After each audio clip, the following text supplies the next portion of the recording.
સવારમાં જાગીને થઈ જાય આપણે વાડી બાજુ હાલતા, તો અત્યારનો વ્યૂ કંઈક જોરદાર નહોતો. પછી પહોંચી જાય આપણે વાડીએ પહોંચી જાય અને આપણે શરૂ કરવાની હતી કપાસની અંદર પછી મોટર ચાલુ કરવાની હતી. તો હાલો આપણે જલ્દી કપાસની મોટર ચાલુ કરી દઈએ. અને આ છે આપણો કપાસ. જો કપા આપણો આવડો છો છે અને પાવાનું છે, ચાલુ કરવાનું છે. તો હાલો ચાલુ કરી દઈએ. પાણી ચાલુ કરી દીધું અને અહીંથી એટલું પી ગયું છે. હમણાં પી જાય એટલે આપણે નેક્સ્ટ પાછા મળીએ ફરી. કાં તો લાઈટ જ વહી ગઈ.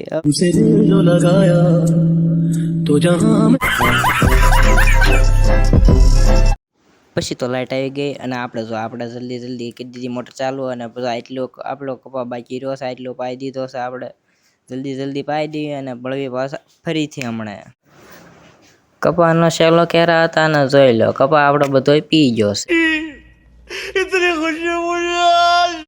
બસ આજનો વ્લોગ કંઈક આવો. તો મળશું આપણે ફરી પાછા નવા વ્લોગમાં અંદર. તો થેન્ક યુ.